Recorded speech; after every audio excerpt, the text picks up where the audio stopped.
Les amis TV moi yo, Gouvènè Ohio qui c'est Mike Dewan fait une gros déclaration qui fait bruit sur tout réseau. Côté fait connaît que sans haïtien pas t'a bien Springfield, Ohio, c'est pas nous qui dit ça mais plutôt c'est Gouvènè qui déclare ça avec bouche parler. Et me porter déclaration ça pour nous attendre à des oreilles pas nous. Et c'est parti déclaration petit. Déclaration ça, il est arrivé fait pendant le visite ville Springfield. Côté plus passé 2000 haïtiens vivre, travailler et soutenir l'économie locale là. Mais je dis, statistique haïtien en bas menace et toute une économie risque de tomber. Vendredi, Gouvènè a rencontré avec les leaders communautaires pour discuter sur kraze-TPS. Il fait connaître que lien qui est en pile parce que Springfield fait gros progrès. Et une raison principale, c'est parce que haïtien outil là, il a travaillé sans arrêter. Et directeur sécurité publique là, qui c'est Andy Wilson, te mette plus lumière sur une situation déjà frappé. Côté fait connaître que yo parlé avec une compagnie qui était obligé de révoquer 84 haïtiens dans mi-temps la nuit à cause de masse déportation. Et il y a l'autre compagnie qui t'a préparé pour agrandir, mais yo mette tout projet sous pause parce que yo pas certain si force travail haïtien à plat encore parce que c'est haïtien qui force là. Gouvènè Ohio a pas seulement parlé pour Springfield, il fait connaître que gen pile monde qui travaille pas seulement Springfield, pas seulement Clark County, mais toute zone Miami Valley a frappé. TPS ça va finir. Il fait connaître tout. Économie en menacée. Si mon haïtien dans l'école risque perdre parents et communauté sous pression.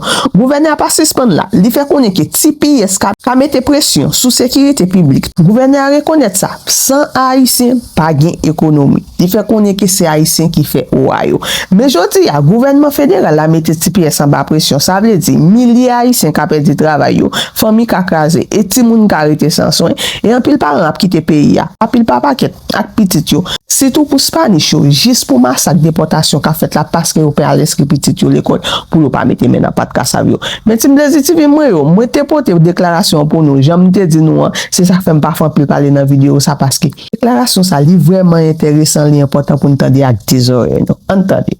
Day in Springfield. We do this every few months. Had the opportunity this morning start meeting with the business community.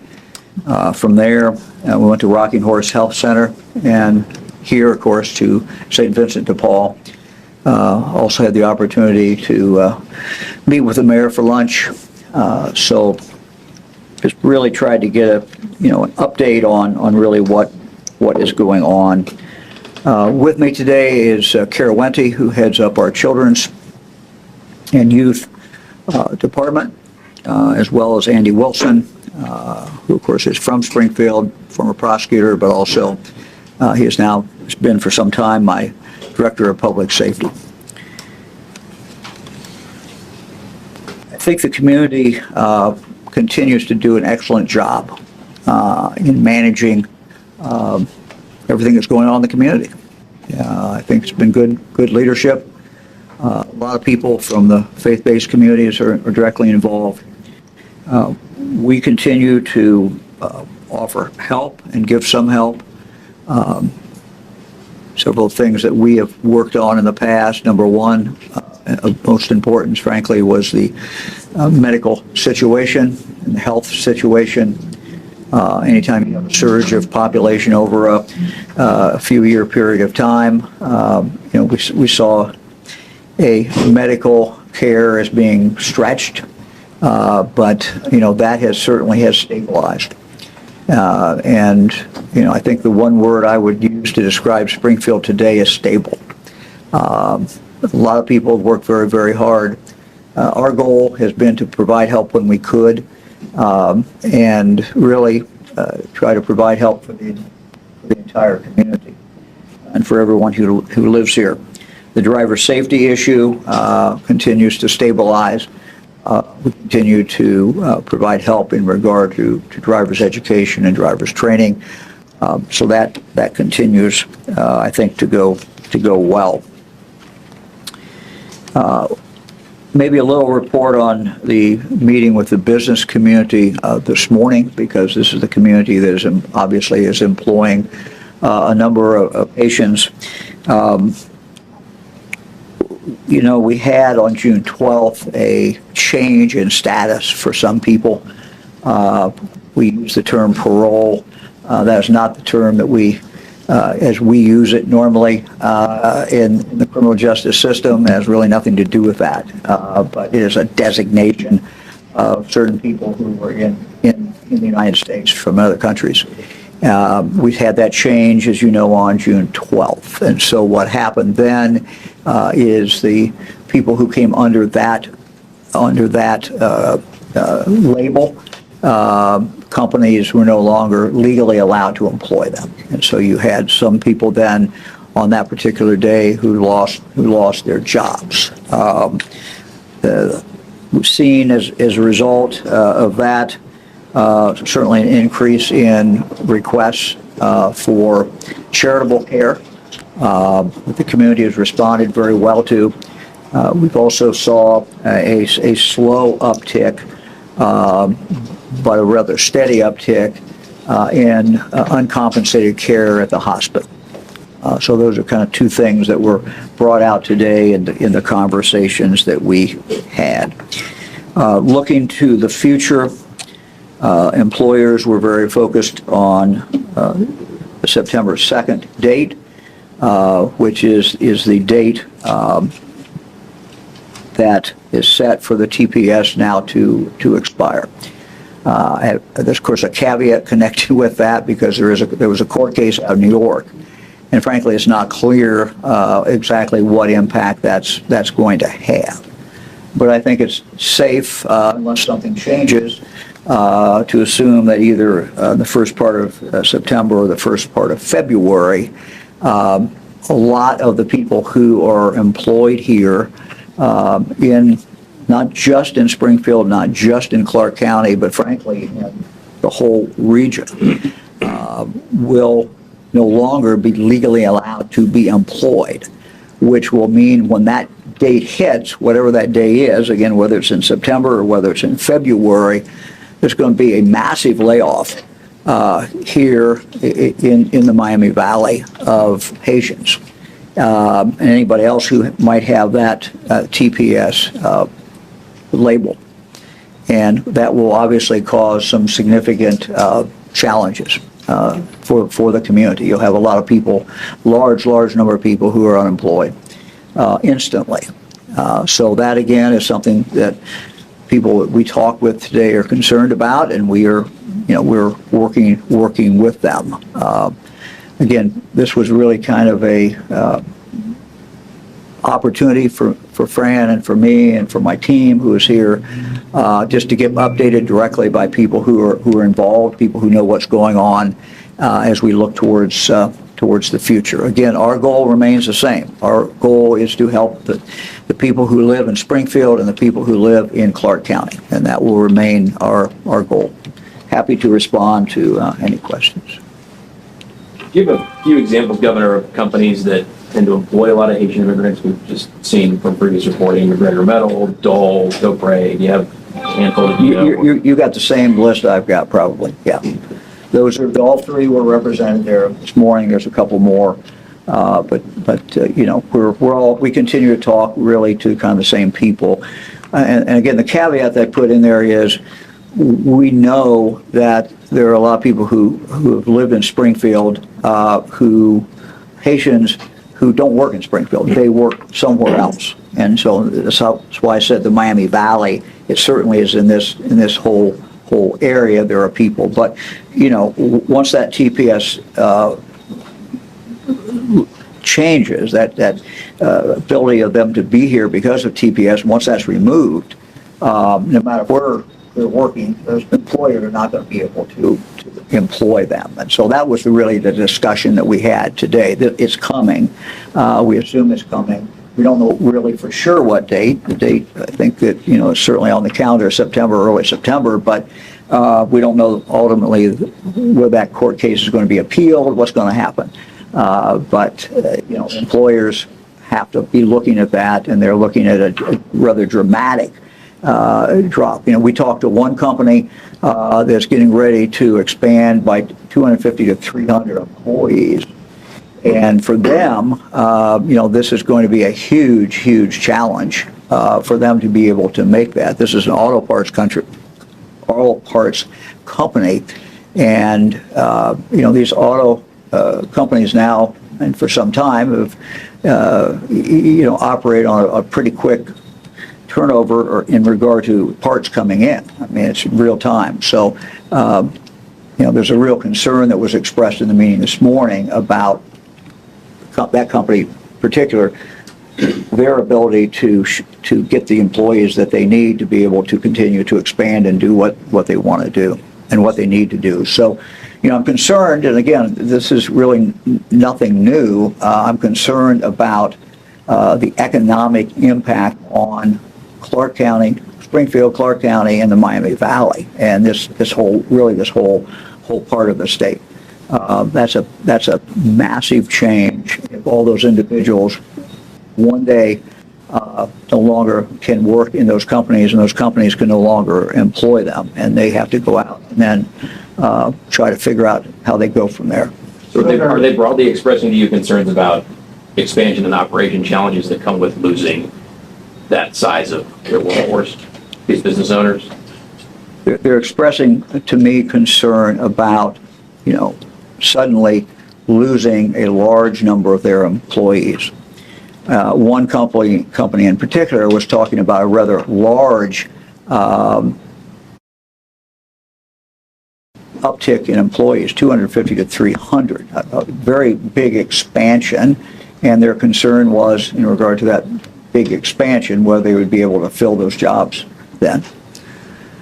Governor, is there any ballpark estimate of how many Haitians lost their jobs because of the losing of the humanitarian role? I don't have an estimate. I don't know, Andy, did we pick up anything that would be reliable? We don't. We know one local company. So, Andy Wilson, Director of the Ohio Department of Public Safety. We don't know total how many employees lost their job because of the change in humanitarian parole. We did talk to one company today that had to lay off 84 people just overnight because they knew it was coming. They kept it to the last second. But one day they had 84 people. The next day, those people were all laid off. So you can imagine that's a significant impact to an employer's ability to do business and puts strain actually on the other legacy workers that are still there that now have to cover shifts, time away from their kids, time away with their families because they're having to work extra. And I think because you have a lot of companies who aren't even in Springfield who employ people in that category, we don't really know what the total was. I think we get a better sense of those under TPS. I mean, we went through the companies this morning, just the companies there. There are a lot of other companies involved, but this would be a rather, this will be a very dramatic number of people unemployed in the community with no source of income, and those companies not having any really ability to shore up very, very quickly after that. How much of a concern for Ohio's workforce needs is this? I mean, companies were already having trouble. Yeah. So, our biggest need in the state of Ohio is for qualified people who work. And that's, it's our biggest challenge. I mean, everything that I talk about every day is about, we're bringing a lot of companies who come into Ohio. They want to be in Ohio.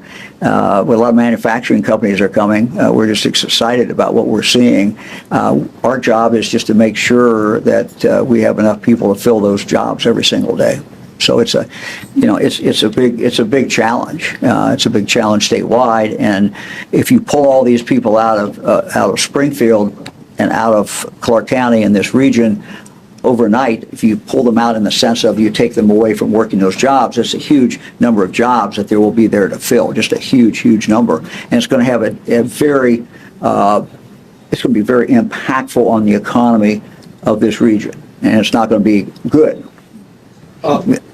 Governor, Sure. are you discouraged at all by the recent news that Intel plans to slow further progress on the plant?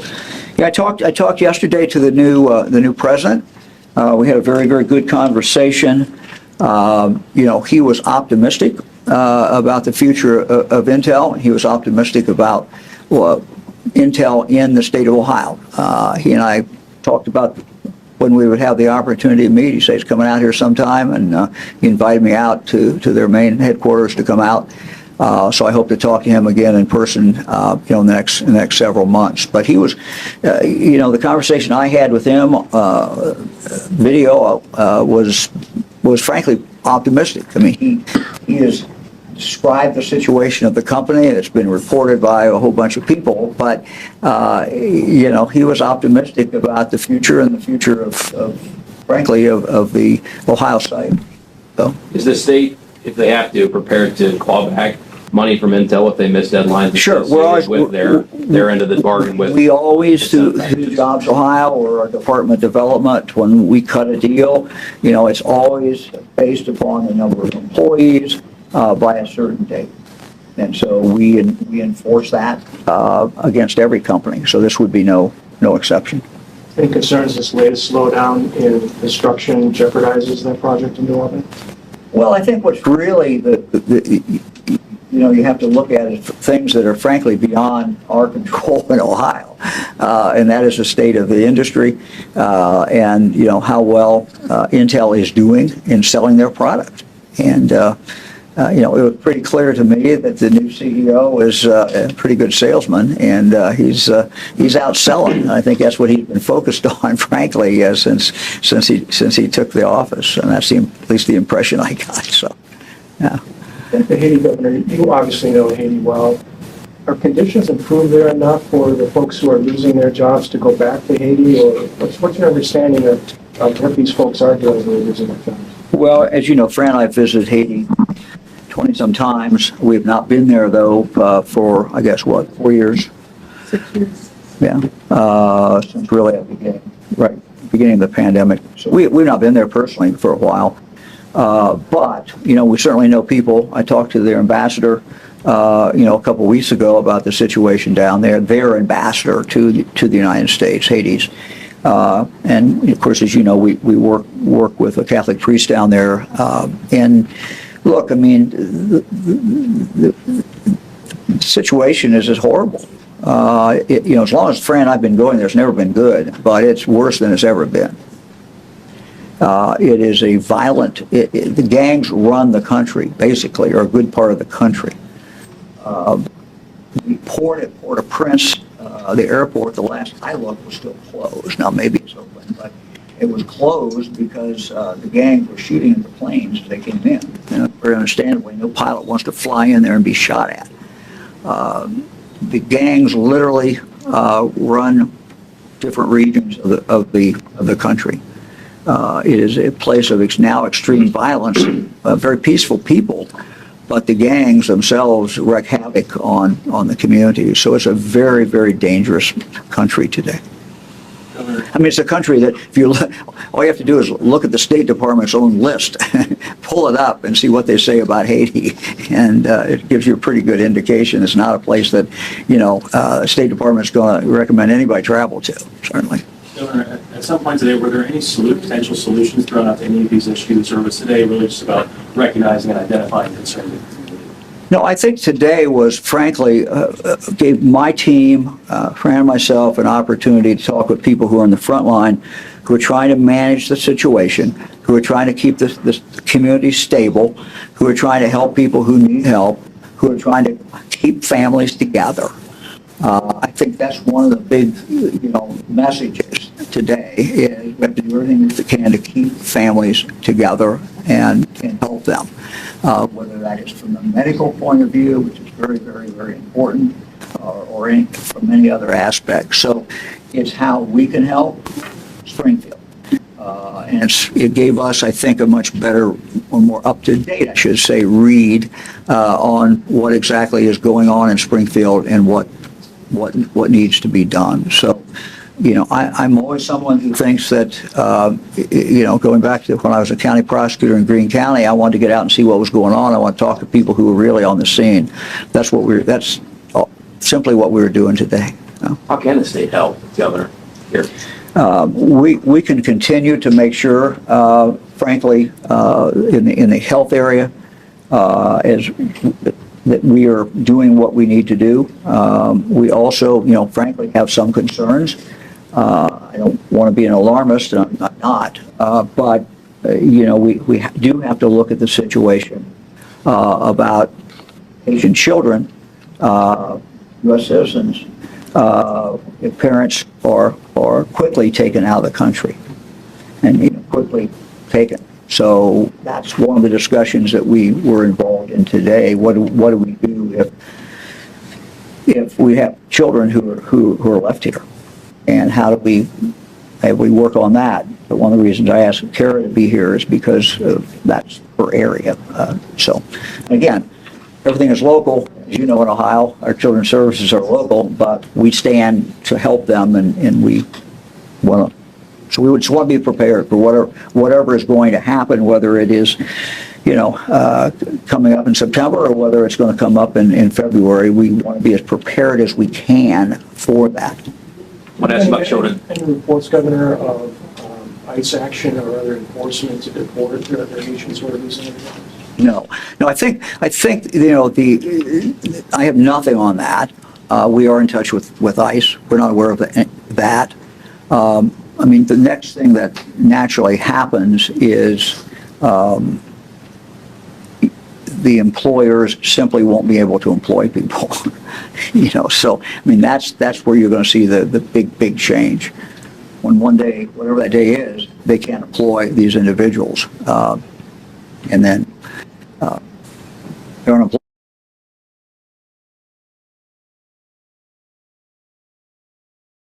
And then we see all the consequences from that. I want to ask you about children's services. Governor, I don't know if you've been briefed on the Herschel Creechbaum death in Dayton, but Yes. his mom and her boyfriend are facing charges after he was found dead. Through reporting we've done, we know that Clark and Montgomery County Children's Services were both contacted about concerns about his welfare, DCY, his need. They're looking into it to figure out what's going on here, to gather more information. Do you have any concerns about this case as you followed it or learned about it? Well, it's a horrible tragedy, and I have, obviously a concern every time we see a child die, and certainly die under these circumstances. So we are doing what we always do. We'll carry on an investigation that does involve Montgomery County Children's Services, and it does involve Clark County Children's Services. That's our standard operating procedure anytime that there is a death, in custody death. And so that is ongoing at this point. But you're confirming DCY's investigation does involve both of those children's Yes. services agencies? Yes. Anybody else? What's your response to the State House overriding your vetoes? Oh, this is part of the process. This is part of the Ohio Constitution. I get a chance to go through and veto items that I think are not in the best interest of the people of Ohio, and legislature has a chance to come back, and if 60% of each house agrees, they get to override my veto. They overrode my veto the other day on one item. The other two they didn't do, but they have indicated they're going to come back and try to do more. But that was just part of the process. But what we're doing in regard to our working group will continue, no matter what the House and Senate does. I've given them 60 days to come up with answers to a problem that we see in Ohio. And the problem is that the tax that people are complaining to me about is real estate taxes. And we have to be able to help the elderly couple who maybe have paid off their mortgage, lived in their house many, many years, raised their kids there, but they happen to live in a neighborhood or a community where the values are skyrocketing, and so their taxes are skyrocketing, and now they no longer can pay those and risk losing their house. We have to have compassion for them, and we have to provide support and help for them. At the same time, we have to make sure that our schools, our fire departments, our police departments, all have the tax base that they need to be able to provide the services that we ask for. So it's a balance, and we've got a good working group. They had their first meeting yesterday, and they're gonna work very, very hard. And once they come up with a recommendation or recommendations, we will take those to the General Assembly. I don't know what the recommendations yet will be, but we will take those certainly to the General Assembly. General Assembly did some work, which we are grateful for. They came up with 20-some recommendations. A few of those were incorporated into the budget. Most of them were not. We're going to look at all of them.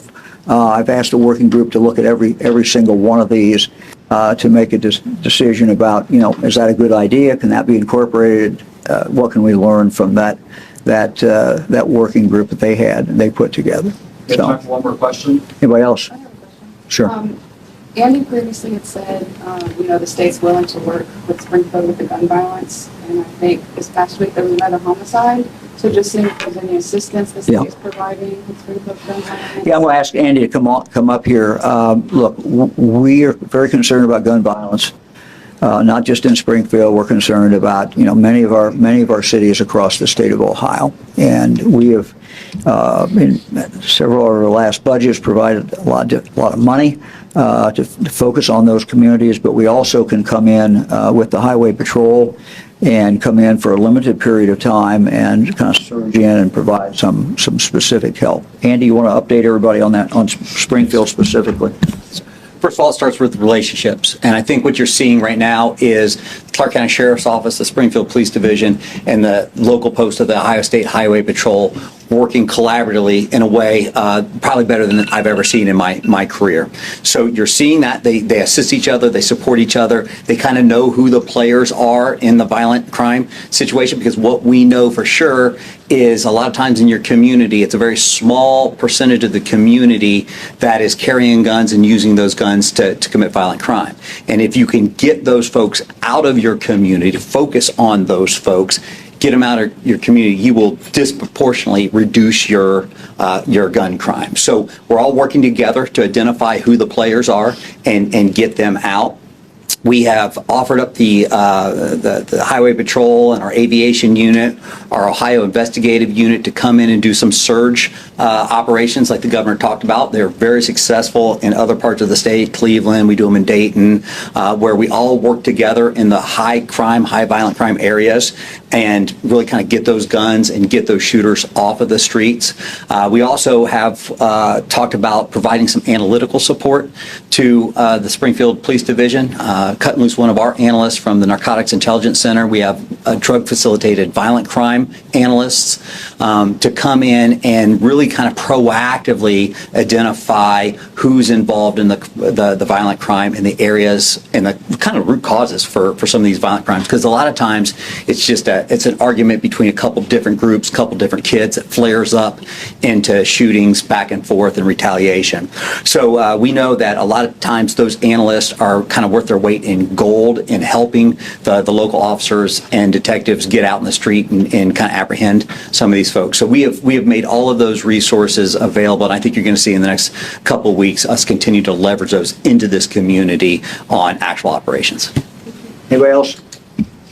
Just real quick, that DCY investigation, can you confirm that's DCY when you say our investigation, it's children and youth? Yep. As the oversight Yep. agency, and what's the nature of that probe? Is it who knew what and when, who had contact with the child? Yeah, it's always the same. I mean, it's always the basic questions. Questions we all would want to know. What happened? What's the chronology? Who had contact? When did they have contact? What did they do after they had contact? What did they know? When did they know it? How they react to it? I mean, what you look for is, did they follow the protocols? I mean, we have standard protocols. Were the protocols followed? And if they weren't, why not? And, you do this, frankly, to try to lessen the chance of this happening again. And you may come back and say, look, they did everything right. This is a horrible, horrible tragedy. It may come back, there were some mistakes made. We just never know until we get into it and see. I think we all go in with the understanding that the work of a caseworker at Children's Services is a tough, tough job. And they have to make difficult decisions every single day. But we have an obligation as basically an outside agency coming into those two counties, in this case, and to look at what happened and give the full investment. En tout cas, tête chargée bagay yo pile problème pas fini. N'a continuer remercier toute belle team de ZTV yo qui toujours là pour supporter travail ça, qui toujours là pour bay love yo, qui toujours là pour partager vidéo mi à chaque fois moi poster. Team de ZTV moi obi ko pour nous moi men nous en pile et nous même tout qui prend la peine tomber sur plateforme ça qui c'est ZTV. N'a pas invite au venir une belle team ça qui c'est belle team de ZTV parce que nous va aider tout ça comme actualité. Abonnez à page, follow page pour nous toujours au courant de tout ça qui passe. Team de ZTV moi bisous.